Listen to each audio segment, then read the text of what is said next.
Hello guys, my name is सरपे and welcome back to another case study with me. जो मेरी कुछ पिछली वीडियो थी उसमें मैंने अनाउंस करा था कि मैं चैनल मेंबर्स के लिए नए स्टिकर्स या फिर नए इमोट्स लेके आ रहा हूँ and a lot of you have joined my membership for that thing, so I just want to say thank you for that first of all. But the second most common comment जो उस video में आया था वो ये था कि हमें थोड़ा अलग टाइप की इमोट्स चाहिए। See, this is my first time doing anything like this या फिर making anything like this, so मेरे को भी थोड़ा ट्रायल और एक्सपेरिमेंट करना पड़ेगा जस्ट टू सी कि कैसे लोगों को क्या पसंद आता है या फिर मुझे किस डायरेक्शन में इस चैनल की आर्ट को ले जाना चाहिए। बिकॉज बिलीव इट और नॉट, आर्ट सेलेक्ट करना भी या फिर किस टाइप का आर्ट चाहिए होता है एक चैनल के लिए या फिर किस टाइप के कलर चाहिए होते हैं चैनल के लिए, ये सब कुछ भी बहुत ज़्यादा स्पेसिफिक और बहुत ज़्यादा इंपॉर्टेंट होता है। सो मैं ऐसा बिल्कुल भी नहीं करूँगा कि नहीं जो मुझे चाहिए वो इस चैनल पर आएगा। What ever is your suggestion for like the art, और जैसे भी तुम्हें इमोट चाहिए, जो भी तुम्हें इमोट चाहिए, please do let me know इन इस वीडियो के कमेंट सेक्शन में, क्योंकि जो भी सबसे ज़्यादा रिक्वेस्टेड इमोट्स या फिर कमेंट्स होंगे मैं उन पे I'll think about them for sure. So yeah, I'm open to any suggestions. Join my channel membership for using these emotes if you want to use these emotes. And let's start with today's case now. 9 मई 2019 को अंजना के घर उसके ससुराल से एक phone call आता है। सामने से एक घबराई हुई आवाज़ में कोई उनसे कहता है कि आप सब जल्दी यहाँ आ जाओ, यहाँ एक बहुत बड़ा हादसा हो गया है। और जैसे ही उन्हें ये फ़ोन कॉल आया, बिना टाइम वेस्ट करे अंजना की माँ और उनकी पूरी फैमिली तुरंत उसके ससुराल पहुँच जाती है। जब अंजना के फादर उसके कमरे में, अपनी बेटी के कमरे में जाते हैं ससुराल में, तो उनके सामने एक ऐसा नज़ारा था जिसकी वजह से वो उस कमरे में 1 मिनट भी नहीं रुक पाए टोटल में। सो आखिर उन्होंने ऐसा क्या देखा जिसकी वजह से वो उस कमरे में दोबारा कदम रखने के लिए तैयार नहीं थे। So let's learn a little more about today's case revolving around Anjana Lama.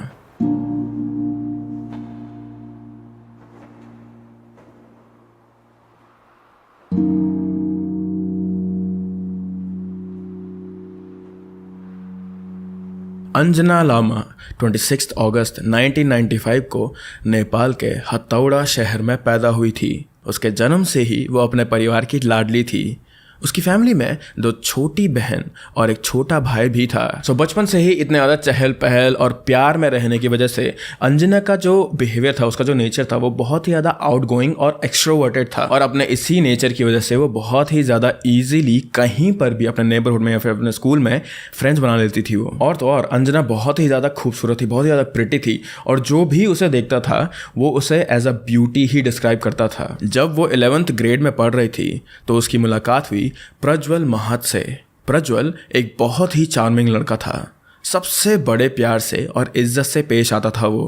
Prajwal की यही बात अंजना को बहुत अच्छी लगी थी और प्रज्वल को भी अंजना का फ्रैंक एंड चेयरफुल नेचर बहुत अच्छा लगा था। शुरुआत में they both started as friends, लेकिन धीरे धीरे और ज़्यादा टाइम स्पेंड करने के बाद एक दूसरे के साथ स्पेशली उनका जो ये फ्रेंडशिप थी वो एक प्यार में कन्वर्ट हो गई। उनका रिलेशनशिप शुरू से ही बहुत ही ज़्यादा अच्छा था और उनके बीच में कभी भी कुछ भी फोर्स नहीं था। और तो और रिलेशनशिप के सिर्फ 2 साल बाद ही उन दोनों ने एक दूसरे के साथ शादी करने का सोच लिया था, लेकिन इस फैसले से उनकी फैमिलीज बिल्कुल भी अग्री नहीं कर रही थी। पर शुरू में उन दोनों को बहुत सारी डिफ़िकल्टीज फेस करनी पड़ी थी, क्योंकि उनकी नई नई शादी थी तो उन्हें पैसे की दिक्कत भी हो रही थी उस समय। और ऐसी सिचुएशन में लोगों को शुरुआत में काम करने में प्रॉब्लम होती है, पैसे कमाने में प्रॉब्लम होती है, लेकिन पैसे कमाने का एक और जरिया है विच इज़ ट्रेडिंग। और इंडिया का सबसे बड़ा ऑनलाइन ट्रेडिंग प्लेटफॉर्म है बिनोमो, जहाँ अगर तुम लोग को ट्रेडिंग नहीं भी आती करनी तो तुम लोग वो भी सीख सकते हो। Let me just show you how. So ये रहा बिनोमो, और इसका कॉन्सेप्ट एकदम ही सिंपल है। इस ग्राफ में मुझे प्रेडिक्ट करना है कि ग्राफ ऊपर जाएगा या फिर ये नीचे जाएगा, और मेरे प्रेडिक्शन के हिसाब से अभी ये ग्राफ ऊपर जाएगा। सो इसीलिए मैंने अप पे क्लिक करके अभी यहाँ पे 3000 का अमाउंट लगा दिया है।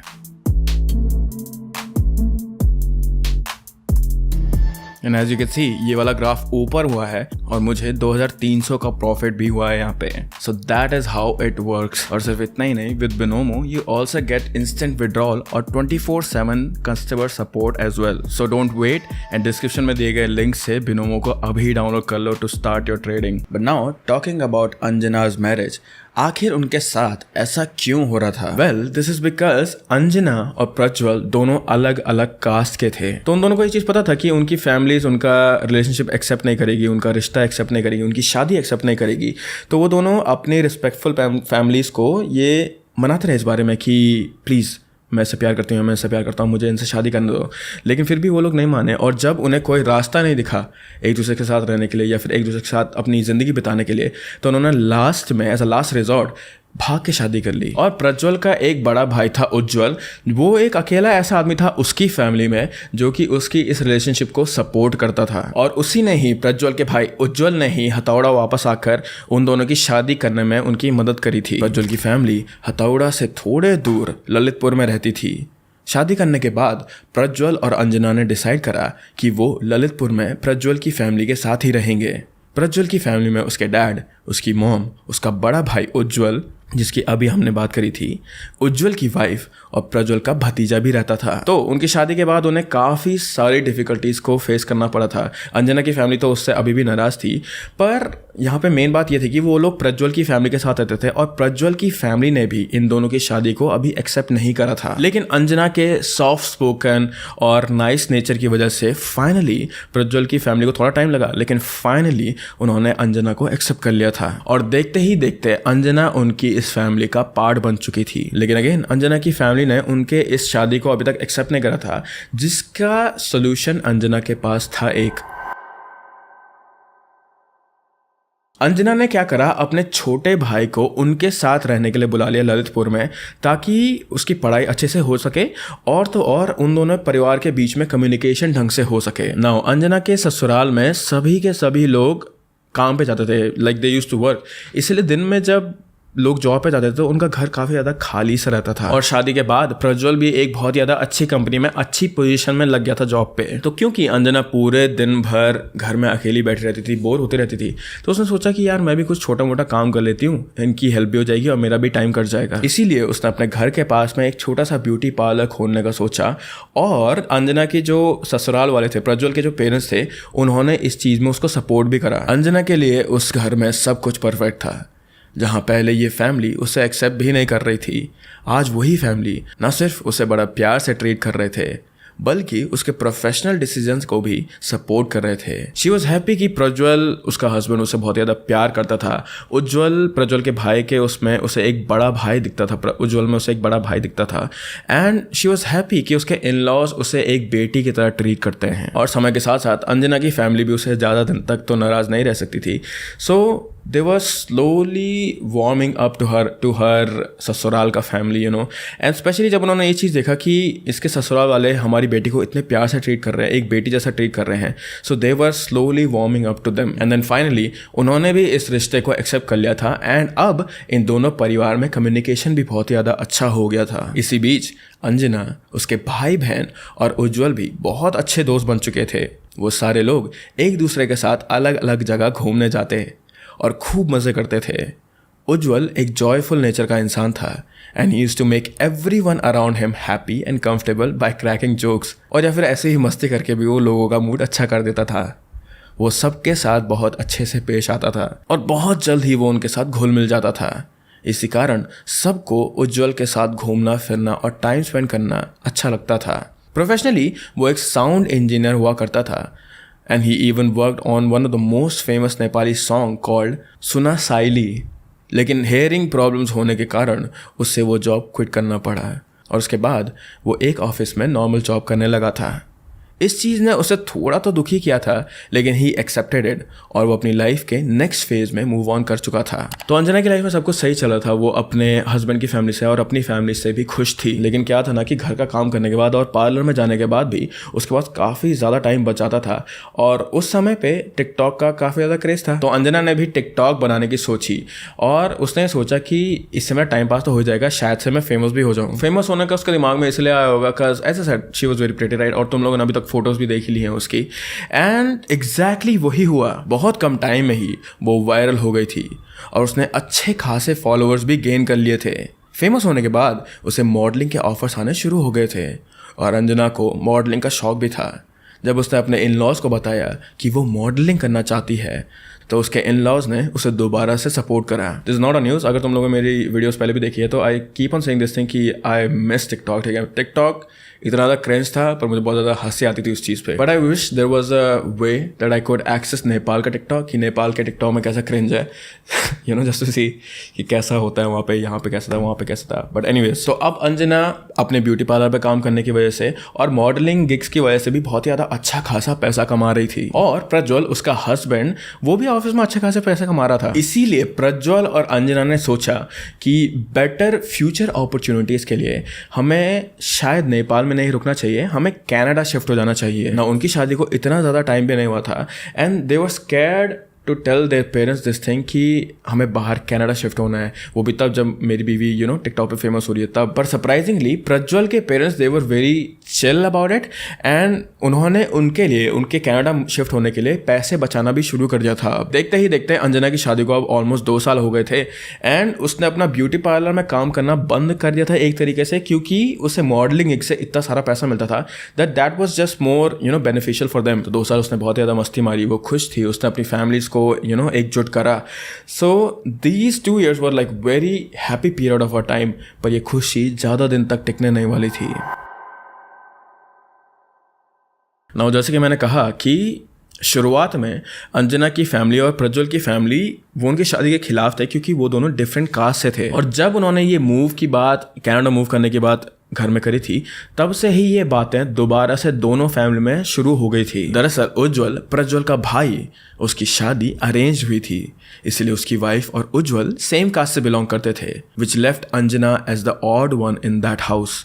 ऑल्सो उज्जवल की वाइफ अंजना को बिल्कुल भी पसंद नहीं करती थी, इसीलिए वो उसकी सबके सामने शिकायत करती थी और सबके कान भरा करती थी वो अंजना के लिए। And she was the reason कि अब अंजना के साथ ऐसा बर्ताव हो रहा था। ये बात अंजना को बहुत चोट पहुंचाती थी and she was heart broken. ये बात अंजना ने अपनी फैमिली को बताने का भी ट्राई करा था, हर मॉम एंड डैड, पर उन्होंने उसको ये सजेस्ट करा कि छोटी मोटी बात पे पूरा घर का माहौल ख़राब ना करना चाहिए और तुम इस बात को सिर्फ इग्नोर करो, तुम इस बात को अपने दिल पे मत लो, क्योंकि वैसे भी कुछ महीनों में तुम लोग कनाडा शिफ्ट हो जाओगे, तब तो क्या ही फ़र्क पड़ता है कि उज्जवल की वाइफ क्या बोलती तुम्हें, राइट। शिफ्ट होने के बाद तुम्हें ना ही उसके थाने सुनने पड़ेंगे, ना ही तुम्हें उससे बात करनी पड़ेगी, ना ही तुम्हें उसे देखना पड़ेगा। So just go through with this thing and don't like talk about it, और डोंट लाइक आग में घी डालने वाला काम मत करो अभी। और अंजना ने अपनी फैमिली की बात मान के इस बात का कोई बड़ा इशू नहीं बनाया। बड़ा इशू क्या, उसने इस बारे में बात ही नहीं करी इस घर में। लेकिन अंजना के साथ आगे क्या होने वाला था, इस बात की कल्पना तो उसकी फैमिली ने भी नहीं करी थी, और else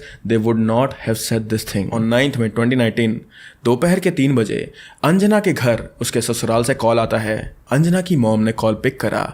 on the other side of the call Anjana की मदर इन लॉ घबराते हुए उन्हें जल्दी से ललितपुर आने के लिए कहती हैं, और उन्होंने उनसे ये कहा कि उनके घर में कोई बड़ा हादसा हो गया है। अंजना की फैमिली घबराई हुई थी।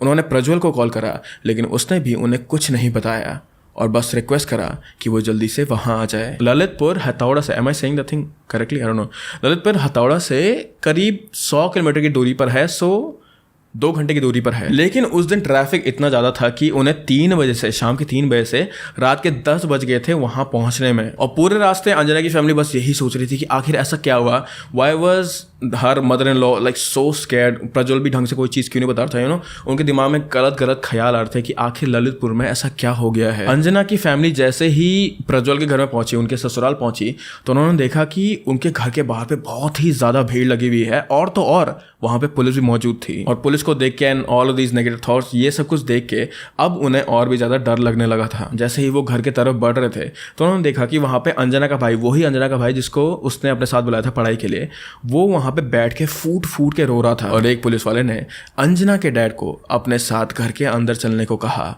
हर एक कदम के साथ उनकी धड़कनें तेज हो रही थी और उन्हें कहीं ना कहीं गट फीलिंग आ रही थी कि जो भी वो देखने वाले हैं वो उनकी ज़िंदगी का सबसे खौफनाक नज़ारा होने वाला था।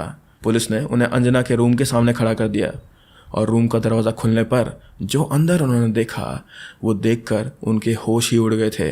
And just in few seconds, बिना रूम में एंटर किए ही अंजना के डैड वहाँ से तुरंत बाहर भाग के आ गए। लेकिन उन्होंने आखिर ऐसे कमरे में देखा क्या जिसकी वजह से वो वहाँ से सीधा भाग गए थे। उस कमरे के अंदर अंजना के बेड के ऊपर अंजना के शरीर के टुकड़े टुकड़े पड़े हुए थे। बस उसका लेफ्ट हाथ और एक पैर कटा हुआ था। पूरे शरीर में बहुत ही ज़्यादा डीप कट्स थे। उसकी अपर बॉडी तो बेड पर थी, लेकिन लोअर बॉडी फ्लोर पर थी और उसका सर उसके शरीर से ऑलमोस्ट अलग हो चुका था। अपनी बेटी को इस कंडीशन में देखकर उसके डैड से सहन नहीं हो पाया। और वो वहाँ से भागकर सीधा चिल्ला चिल्ला कर रोने लगे। यू कैन जस्ट इमेजिन कि एक फादर के लिए कितना ज़्यादा हॉरिफाइंग सीन होगा। And he just started to cry. So उनकी आवाज़ को सुन के उनकी फैमिली भी अब बहुत ज़्यादा घबरा गई थी। And they knew this thing कि अब हमारी बेटी इस दुनिया में नहीं है। तो अंजना की फैमिली ने जैसे ये सब कुछ देखा वो सब के सब सदमे में आ चुके थे।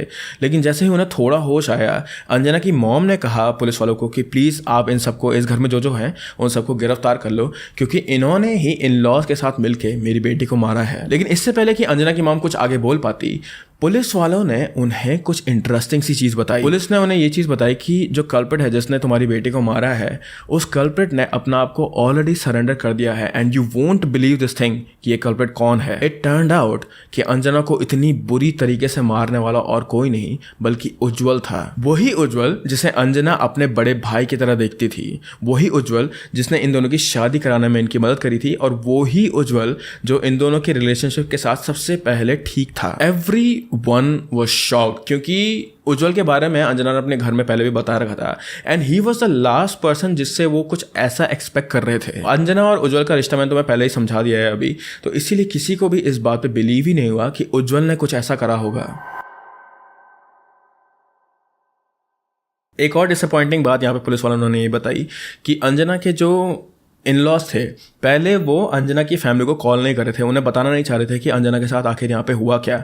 पर जब पुलिस वालों ने बहुत ज़्यादा फोर्स करा और उन्होंने कहा कि यहाँ पे उनकी फैमिली होनी चाहिए, तब अंजना की मदर इन लॉ ने उसकी मॉम को कॉल करा था। और यहाँ पे कॉल करने का एक ये भी रीज़न था क्योंकि उसके जब तक पेरेंट्स, अंजना के पेरेंट्स जब तक उसकी बॉडी को देख नहीं लेते, आइडेंटिफाई नहीं कर लेते, इवन दो दे न्यू कि ये अंजना ही है, जब तक वो आइडेंटिफाई नहीं कर लेते ये चीज़, तब तक पुलिस इस केस में या फिर उसकी बॉडी को यहाँ से हिला नहीं सकती थी। तो ये सब कुछ सुनने के बाद अंजना के पेरेंट्स ने पुलिस वालों से रिक्वेस्ट करी कि वो उज्जवल के साथ साथ उसकी बीवी को भी अरेस्ट कर लें, क्योंकि मैंने तुम्हें बताया था कि कैसे अंजना ने अपने पेरेंट्स को पहले बता रखा था कि कैसे उज्जवल की बीवी उसे ट्रीट करती है, know how badly she treats her. इसीलिए they believed in this thing कि उज्जवल के साथ साथ उसका भी इतना ही कंट्रीब्यूशन होगा इस मर्डर में। After it was his wife जिसने ओवर द ईयर्स अंजना के खिलाफ उज्जवल के कान भरे थे और सबको अंजना के खिलाफ किया था। पर पुलिस ऐसा नहीं कर सकती थी क्योंकि उज्जवल ने खुद ही अपने सारे के सारे क्राइम्स एक्सेप्ट कर लिए थे। एंड उसने ये कहा था कि मैंने जो कुछ भी करा वो अकेले करा था, इसमें और किसी का हाथ नहीं है। जब पोस्टमार्टम की रिपोर्ट आई तो उसमें ये पता चला कि अंजना को उस दिन दोपहर के 1:30 बजे 1:30 PM को एक नेपाली खुकरी का यूज़ करके मारा गया था। खुकरी वही औजार होता है जिसे नेपाल में बुचर्स गोट्स या फिर शीप को काटने के लिए यूज़ करते हैं। रिपोर्ट के साथ साथ उज्जवल ने इस क्राइम का पूरा डिटेल्ड इन्फॉर्मेशन भी पुलिस वालों को दिया था और उसने जो बताया था उसे सुन के सबके रोंगटे खड़े हो गए थे। According to his statement, on 9 मई 2019 प्रज्वल ब्रेकफास्ट करने के बाद ऑफिस के लिए निकल चुका था और घर में सिर्फ अंजना, उसकी मदर इन लॉ और उज्जवल थे। दिन के समय में अंजना पाइन का पानी लेने के लिए घर के पास ही एक वाटर टैप के पास गई थी, पर पानी ना मिलने के कारण वो वापस घर आ गई थी।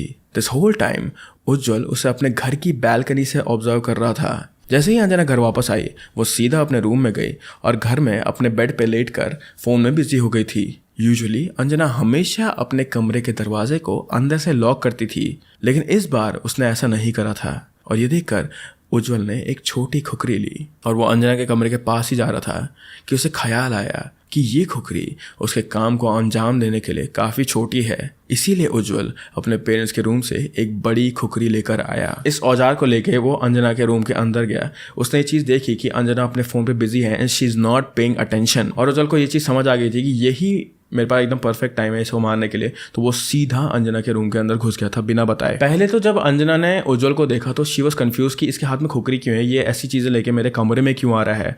बट उज्जवल को पता था exactly what he needed to do, और उसी खुकरी से उसने अंजना पर बेरहमी से वार करना शुरू कर दिया था। जब उज्जवल उस पर वार कर रहा था तो अंजना ने अपने लेफ्ट हाथ से उसे रोकने की कोशिश भी करी थी, लेकिन वो खुकरी इतनी ज़्यादा शार्प थी कि उसका हाथ ही कट गया पूरा and it just slipped through और उसका हाथ अलग से गिर गया था ज़मीन पे। उज्जवल ने फिर उसके सर पे वार करना शुरू करा था और इस टाइम पे Anjana she was trying to push him through, like अपने लेग से मार के उसे पुश थ्रू करना चाह रही थी, पर क्योंकि उज्जवल तो ऐसे हाथ अपना चला ही रहा था तो उसके पैर में भी चोट लग गई थी उसकी वजह से। और इसीलिए आई don't know if I can show you the photos और नॉट, पर इसीलिए उसके पैर पे इतने सारे घाव आ रखे थे। इस समय पर अंजना का लेफ्ट आर्म कट चुका था, उसके सर और पैर पर बहुत ज़्यादा डीप कट्स थे and she was losing a lot of blood loss के कारण वो बेहोश हो गई। पर उज्जवल ने सोचा कि अगर ये होश में आ गई तो ये सबको सब कुछ बता देगी और फिर मुझे कभी मौका नहीं मिलेगा अंजना को मारने का। इसीलिए उसने अंजना को बेहोशी की हालत में ही 20 से 25 बार नेक पर स्टैब करा और उसने अंजना को इतनी बार मारा कि अंजना का सर ऑलमोस्ट उसके धड़ से अलग हो गया था। It was again I can not show you the photos but it was just barely stuck there. इन सब के बाद अंजना का पूरा बेड खून ही खून से भर चुका था और काफी सारा खून उज्जवल के ऊपर भी गिरा हुआ था अंजना का ही। बट अपेरेंटली इतना सब कुछ करने के बाद भी उज्जवल के फेस पर कोई पछतावा नहीं था या फिर उसके दिमाग में कोई पछतावा नहीं था कि ये मैंने क्या कर दिया है। एंड अगेन अपेरेंटली वो अंजना को मारने के बाद उसके कमरे से स्लोली बाहर गया, अपने मॉम के कमरे में गया और उसने चुपचाप अपनी मॉम को सब कुछ बता दिया कि मैंने अंजना को मार दिया है और इससे मारने वाला सिर्फ मैं हूँ। नाउ जो कुछ भी तुम लोगों ने तक सुना उससे तुम्हें ये तो समझ आ ही गया होगा कि उज्जवल के मन में अंजना के लिए कितनी नफरत होगी। और इतने ज़्यादा हॉरिफाइंग वे में इसको मारने के बाद, इतनी ज़्यादा डिटेल सुनने के बाद पुलिस भी बहुत ही ज़्यादा कंफ्यूज हो गई थी। लेकिन अभी भी क्वेश्चन ये था कि आखिर उज्जवल अंजना से इतनी नफरत क्यों करता था। इसका डायरेक्ट आंसर वो किसी से भी नहीं ले सकते थे क्योंकि सबने झूठ ही बोला था वहाँ पे, right. Everyone will just try to save themselves.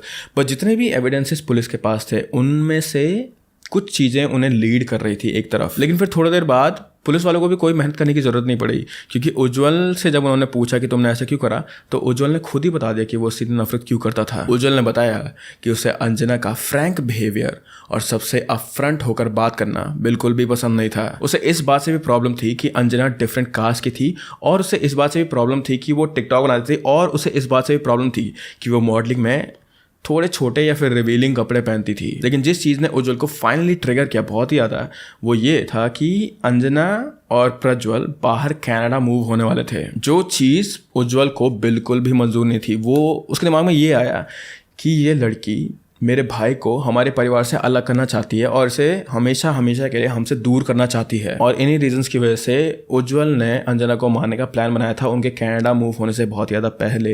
But it just took him a while to execute his plan. This was the true face of Ujjwal. जैसा वो अंजना और बाकी सबके सामने दिखता था वो सिर्फ एक मुखौटा था। इतने सालों से वो अंजना से सिर्फ नफरत करता था लेकिन सबके सामने वो ऐसा दिखाता था कि उसे अंजना बहुत अच्छी लगती है और वो उसकी केयर भी करता है। इनफैक्ट वो इतना अच्छा था अपने ट्रू इमोशन छुपाने में कि किसी को इतने सालों में ज़रा भी भनक नहीं लगी थी कि उज्जवल के ट्रू इंटेंशंस क्या है। But what's even more sad here is कि उज्जवल के पेरेंट्स उसे बचाने के लिए पैसों के दम पर नेपाल के बेस्ट लॉयर को हायर कर रहे थे। हमने रिसेंटली देखा है कि कैसे कुछ पेरेंट्स अपने बच्चों को बचाने के लिए कितने हद तक जा सकते हैं, चाहे वो किसी दूसरे के बच्चे को इंसाफ मिलने से रोकना ही क्यों ना हो। It's truly baffling and sad at the same time.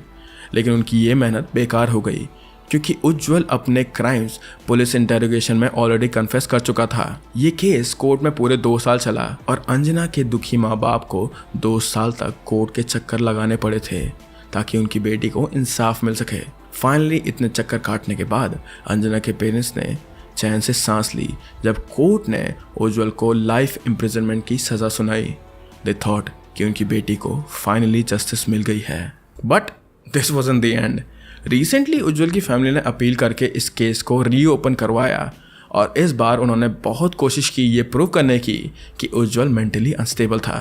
But thankfully it did not work और वो ये केस फिर से हार गए। अंजना की मौत के समय वो सिर्फ 25 साल की थी एंड इवन दो अंजना को लास्ट में जस्टिस मिला लेकिन उज्जवल की वजह से जो उनके आखिरी मोमेंट थे अपनी बेटी की, जो आखिरी छवि थी उनकी बेटी की, वो इतनी ज़्यादा हॉरिफाइंग है कि मुझे नहीं लगता वो कभी भी इस चीज़ से रिकवर कर पाएंगे। And I know this thing कि तुम सब लोग ये सोच रहे होंगे कि इस पूरे वक्त में उसका हस्बैंड प्रज्वल कहाँ था, क्या वो भी इस केस में इन्वॉल्व था, क्या उसने भी उज्जवल की मदद करी थी अंजना को मारने के लिए। वेल ऐसा कुछ भी नहीं था। प्रज्वल पूरा केस खत्म होने तक अंजना की फैमिली के साइड ही रहता था।